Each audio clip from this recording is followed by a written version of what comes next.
Hello everyone, आप सब कैसे हैं। मैं उम्मीद करता हूं कि बहुत अच्छे होंगे और अपनी पढ़ाई को बहुत अच्छे से कर रहे होंगे। मैं आकाश कुमार बढ़ाना आईसीटी वर्चुअल क्लासरूम में आपका बहुत बहुत स्वागत करता हूं मेरे प्यारे बच्चों। जैसा आपको पता है मेरे प्यारे बच्चों, बेसिकली हमारी जो है मेरे प्यारे बच्चों, आपका 10th क्लास है। 10th क्लास में हम लोग आज लेसन नंबर 4 को देखेंगे। और लेसन नंबर 4 को देखने के बाद सबसे पहले हम देखेंगे आपका वैश्वीकरण और भारतीय अर्थव्यवस्था को हम लोग आपका देखेंगे।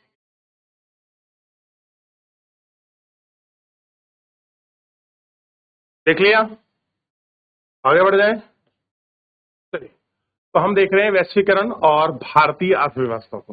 वैश्वीकरण यानी कि ग्लोबलाइजेशन। ग्लोबलाइजेशन क्या होता है? विश्व की अर्थव्यवस्थाओं के साथ अपनी अर्थव्यवस्था को समावेश करना क्या कहलाता है? ग्लोबलाइजेशन कहलाता है। अब ग्लोबलाइजेशन और इंडियन इकोनॉमी को हम लोग देखेंगे। तो सबसे पहले आप ध्यान दीजिए और गौर करके देखिए कि आज के विश्व में उपभोक्ता के रूप में हम में से कुछ सामने वस्तु और सेवा के विस्तृत विकल्प हैं। कह रहे हमारे पास जो आज विश्व में हमारे सामने क्या है, वस्तु और सेवा के बहुत सारे विकल्प हैं जो हमारे सामने खड़े हुए हैं। और विश्व के शीर्ष निर्माताओं के द्वारा निर्मित जटिल डिजिटल कैमरे, मोबाइल फोन, टेलीविजन, नवीनतम मॉडल वाले सुलभ हमेशा भारत की सड़कों पर गाड़ियों के नाम पर मॉडल आप देख सकते हैं। और वह दिन गुजर गए जब भारत की सड़कों पर केवल एम्बेसडर और फिएट कारें ही दिखाई देती थी। एक जमाना था, खासकर 1980 के दशक के समय तक, क्योंकि 90 के बाद तो बहुत सारी कारें आई और 2000 के बाद तो जाल छा गया। और आज की तारीख में आप देखो, सड़क कम, कारें ज्यादा हैं। एक समय था भारत में केवल दो कार दिखती थी, एक था एम्बेसडर और एक थी फिएट कार। दो कारों का ही रिकॉर्ड था, यही सड़क पर चलती हुई दिखती थी। और तीसरी एक कार वो मिलती थी जिसका नाम था जिप्सी, यानी कि जीप। ये तीन कार क्या थी, मिलती थी। और अपने आप में बड़ा ही गौरवान्वित होता महसूस होता था जिन लोगों के पास ये फिएट, एम्बेसडर और आपका जीप जैसी कार हुआ करती थी। क्लियर है? और यही कार थी। आज भारत विश्व की लगभग सभी शीर्ष कंपनी द्वारा कार निर्मित खरीद रहे हैं। जितनी भी टॉप मोस्ट कंपनी है उनकी सब कार खरीदने में भारत नंबर 1 पे है। अनेक दूरियां वस्तुओं के ब्रांड एम्बेसडर में इस प्रकार तीव्रता से हम लोग इसको देख सकते हैं। टेलीविजन से लेकर इन संपादिक प्रसारण जो रस हैं, उन सब पर हम लोग आपका बात कर सकते हैं, किस किस प्रकार का प्रसारण है, कैसे क्या चीजें, इन सबको हम लोग बहुत अच्छे से गौर करके देख सकते हैं। हमारे बाजारों में व्यापार के बहुविकल्पीय अपेक्षाकृत नवीन परिघटना है। 2 दशक पहले भी आपको भारत के बाजार में वस्तुओं की ऐसी विविधता नहीं मिलेगी जो कुछ ही वर्षों में हमारा बाजार परिपूर्ण होता है। कैसे? कुछ ही वर्षों में ऐसा नहीं है कि जो हमारा बाजार है वो आपका परिपूर्ण होता है। क्लियर है इन सबको?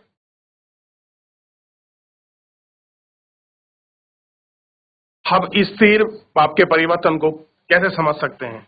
कौन सा कारक है जो इन परिवर्तनों को कर रहा है? इन परिवर्तनों को लोग जीवन किस प्रकार प्रभावित है, इसे हम इन प्रश्नों पर विचार कर सकते हैं। इन प्रश्नों को हम लोग विचार करके आपका देख सकते हैं क्या प्रश्न है, किस प्रकार से ये सारी चीजें हैं, इनको हम लोग आपका गौर करके देख रहे हैं, गौर करके बात करते हैं कि भाई कैसे कुछ स्थिति है, इन सबको देखना। अब देखिए, अंतर्देशीय उत्पादन।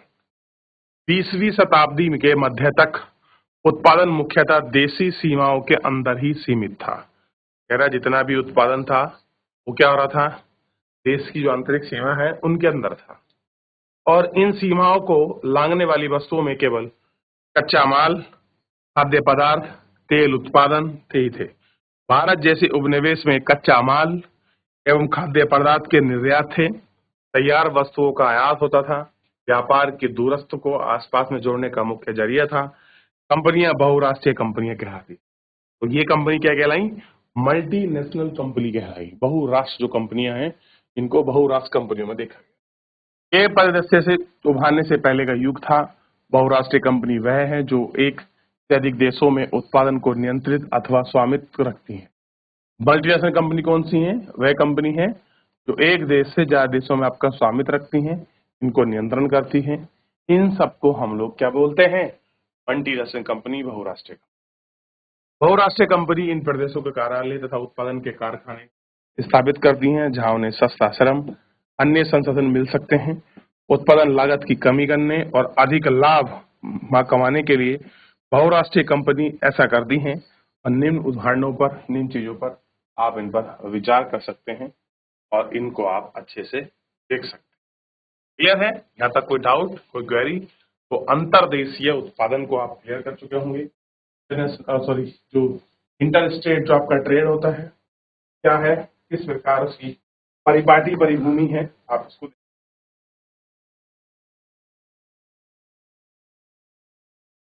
बहुराष्ट्रीय कंपनी द्वारा उत्पादन पर विस्तार। औद्योगिक उपकरण बनाने वाली यह घड़ी बहुराष्ट्रीय कंपनी की संयुक्त राज्य अमेरिका के अनुसंधान केंद्र पर अपने उत्पादन डिजाइन तैयार करती है।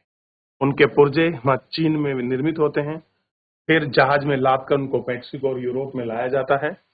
फिर ये उपकरण पुर्जों को जोड़ा जाता है और इनको तैयार उत्पाद को विश्व भर में भेजा जाता है। इस बीच कंपनी के ग्राहक सेवा में भारतीय कॉल सेंटर के माध्यम से इनका संचालन करते हैं।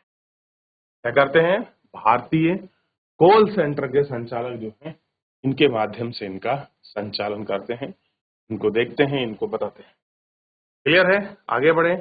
यह बेंगलोर स्थित एक कॉल सेंटर है जहां पर्याप्त दूरस्थ सुविधाओं पर इंटरनेट का सुसर्जन है और आपका विदेशी ग्राहक सूचना एवं मदद उपलब्ध कराता है। या जो विदेशी सूचना चीजें हैं ये इनको उपलब्ध कराता है, ये उनको मदद करता है। इन चीजों को हम लोग आपका करते हैं और इन चीजों पर हम लोग बात करते हैं। क्लियर है? इस उदाहरण में बहुराष्ट्रीय कंपनी केवल वैश्विक स्तर पर ही अपना तैयार उत्पाद नहीं बेच रही है, बल्कि अधिक महत्वपूर्ण यह है कि वस्तु और सेवाओं का उत्पादन विश्व स्तर पर करी जा रही है। परिमाणतः उत्पादन प्रक्रिया क्रम से जटिल ढंग से संगठित हुई है। कह रहे जो उत्पादन प्रक्रिया, तो उत्पादन प्रक्रिया में क्रम से जटिल और संगठित हो गई है। उत्पादन प्रक्रिया छोटे भागों में विभाजित होती है। कह रहे जो उत्पादन प्रक्रिया कैसे छोटे छोटे पार्ट में करती है। उदाहरण के लिए आप देखिए, विश्व भर में फैली हुई ऊपर दिए गए उदाहरण में चीन का एक सस्ता विनिर्माण केंद्र का लाभ प्रदान करता है। मेक्सिको और पूर्व में यूरोप, अमेरिका और यूरोप के बाजारों में आसानी से निकटतम के कारण लाभप्रद होते हैं। भारत में अत्यधिक कुशल इंजीनियर उपलब्ध है। भारत में कैसे हैं? बहुत अच्छे इंजीनियर। वर्ल्ड के आप जानते हैं कि बड़ी इंजीनियर डॉक्टर की ही आप ऐसे मान सकते हैं खास करके डिमांड रखी जाती है पूरे विश्व में कि भाई अगर आपको डॉक्टर इंजीनियर चाहिए कहीं के सस्ते और बहुत अच्छे रेट पर, वो भारत में ही है। तो उत्पादन के तकनीक पक्ष को समझते हैं। यह अंग्रेजी बोलने वाले शिक्षित युवक भी हैं जो ग्राहक देखकर सेवा उपलब्ध करा सकते हैं। ये सभी चीजें बहुराष्ट्रीय कंपनी की लागत में लगभग 50 से 60% तक बच सकती हैं। अंत में वास्तव में सीमाओं को बहुराष्ट्रीय उत्पादन की प्रक्रिया में असीमित जो लाभ है वो कमा सकती हैं। कि भाई ये लाभ किस प्रकार का है, कैसा है, इनको कमा सकती हैं, इनको बता सकती हैं।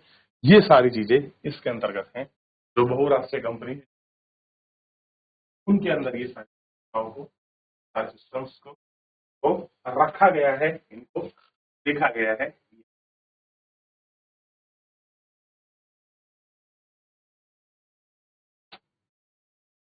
हो गया? आगे बढ़ जाए।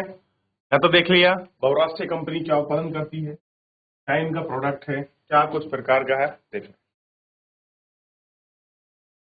आगे बढ़ जाए और इन पर विचार करें। विश्व भर के उत्पादन को एक दूसरे से जोड़ना। सामान्यतः बहुराष्ट्रीय कंपनियां उसी स्थान पर उत्पादन की इकाई स्थापित करती हैं जो बाजार के नजदीक हो, कम लागत और कुशल और अकुशल श्रमिक उपलब्ध हों। जहां उत्पादन के अन्य कारक उपलब्ध हों, सुनिश्चित हों। साथ ही बहुराष्ट्रीय कंपनी सरकारी नीतियों पर भी अपनी नजर रखती हैं जो उनके हितों का देखभाल करती हैं। अध्याय में हम सरकारी नीतियों के बारे में और अच्छे से अध्ययन करेंगे। विश्व भर के उत्पादन के लिए क्या कुछ कंपनियां करती हैं, इन परिस्थितियों को सुनिश्चित करने के बाद आप बहुराष्ट्रीय कंपनी उत्पादन के लिए कार्यालय और कारखानों की स्थापना करती है। परिसंपत्ति जैसे भूमि, भवन, मशीन, अन्य उपकरणों में खरीदे गए व्यापार की मुद्रा को निवेश करते हैं। बहुराष्ट्रीय कंपनी द्वारा किए गए निवेश को विदेशी निवेश कहा जाता है। कई निवेश इस आशय से किए जाते हैं कि वे परिसंपत्ति पर लाभ अर्जित करेंगे। कैसे करते हैं? इस आशा से करते हैं कि आज हम कर रहे हैं तो कल परिसंपत्ति में हमको प्रॉफिट मिलेगा।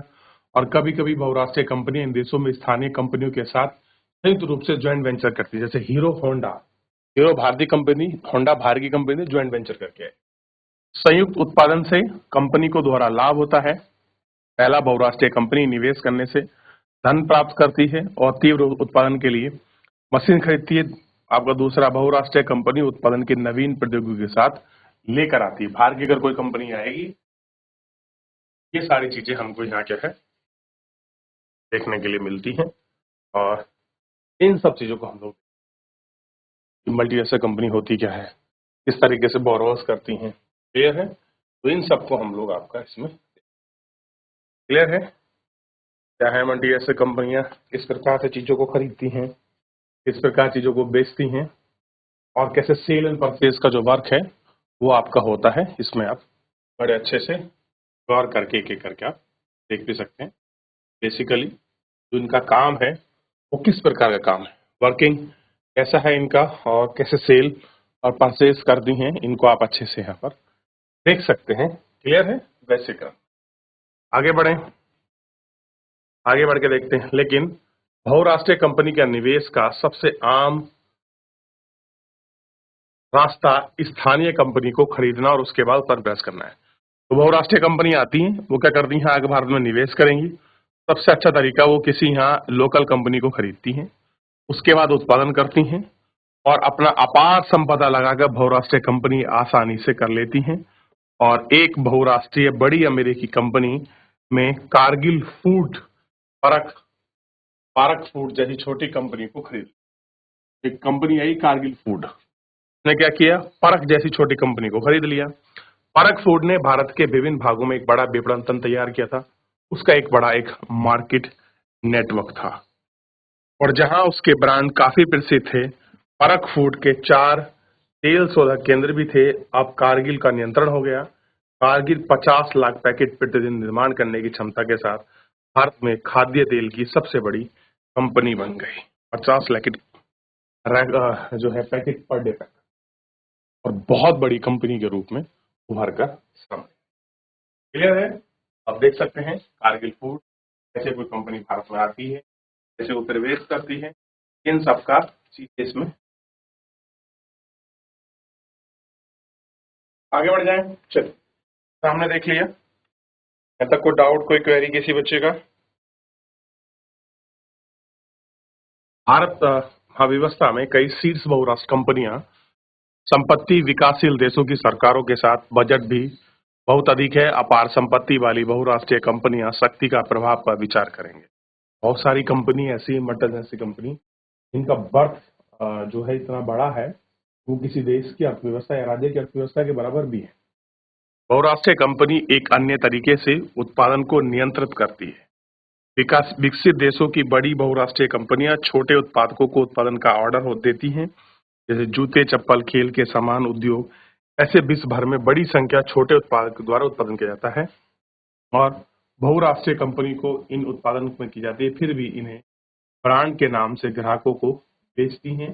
बड़ी कंपनियां दूरस्थ उत्पाद के मूल्य, गुणवत्ता, आपूर्ति और श्रम शर्तों पर निर्धारण करने के लिए प्रचंड क्षमता रखती हैं। काम है क्वालिटी को मेंटेन करना, सबको मेंटेन करना क्वालिटी को, और उनकी सप्लाई चेन को, और जो लेबर आप कंडीशंस हैं उन सबको वो खुद ही ऑटोमेटिक फुलफिल करते हैं, जिनकी वजह से ये सारी चीजें आपकी मार्केट में बनी रहती हैं और वो पूरा जो चैन है, जो सप्लायर है, वो चीजें आपकी मेंटेन रहती हैं। इन सबको यहाँ पर देखा जाता है, इन पर इनकी विचार किया जाता है कि भाई किस प्रकार से ये है। अब विकसित देशों में उत्पादित अमेरिकन जीन्स का मूल्य 6,500 रुपए है। अब ये बनी हुई है लेकिन भारत में कम रेट में बिकती है। वहीं लुधियाना के एक घर में बहुराष्ट्रीय कंपनी ने फुटबॉल बनाने का काम दिया है। औरतें घर में कर रही हैं इस काम को। आगे बढ़े, इस प्रकार हम देखते हैं कि बहुराष्ट्रीय कंपनियां कई तरह से उत्पादन कार्य का प्रसार कर रही हैं। विश्व के देशों में स्थानीय कंपनी के साथ साथ परस्पर संबंध स्थापित कर रहे हैं।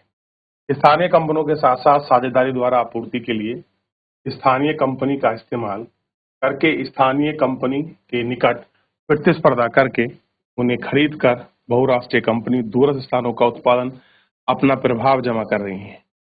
परिणाम स्वरूप दूर दूर स्थानों पर फैला उत्पादन परस्पर इन पे संबंधित हो रहा है और हम एक एक करके इसमें देख सकते हैं। चलिए देख लिया, ऐसा कोई डाउट? आइए अब इन पर विचार करें। अमेरिका की एक कंपनी है फोर्ड मोटर्स, विश्व में 26 देशों में प्रसार के साथ साथ विश्व की सबसे बड़ी मोटर गाड़ी निर्माता कंपनी है। फोर्ड मोटर 1995 में भारत आई और चेन्नई के निकट 1700 करोड़ रुपए का निवेश किया और विशाल संयंत्र की स्थापना की। एक संयंत्र भारत में जीप और ट्रक का प्रमुख निर्माता था, जिसका नाम था महिंद्रा एंड महिंद्रा सहयोगी स्थापित किया। वर्ष 2017 में फोर्ड मोटर भारतीय बाजारों में 88,000 कारें बेच रही थी, जबकि इतनी कारें का निर्यात कर रही थी भारत से दक्षिण अफ्रीका, मेक्सिको, ब्राजील, संयुक्त राज्य अमेरिका, इन सबको भेजा गया और वहाँ कंपनी विश्व के दूसरे देशों में अपने संयंत्र को स्थापित कर फोर्ड इंडिया का विकास पूर्जे केंद्र के रूप में अब बनाना चाहते। यह है, इन सबको हम लोग इसमें देख रहे हैं। तो फिलहाल आज हमने इतना ही समझा कि मल्टीनेशनल कंपनी आई कैसे हैं भारत में, 90 के दशक से पहले क्या स्थिति थी, अब किस तरीके से इनको समझने जानने का प्रयास कर रहे हैं। फिलहाल मेरे प्यारे बच्चों, आज के लेक्चर में इतना ही, मिलेंगे नेक्स्ट लेक्चर में। धन्यवाद।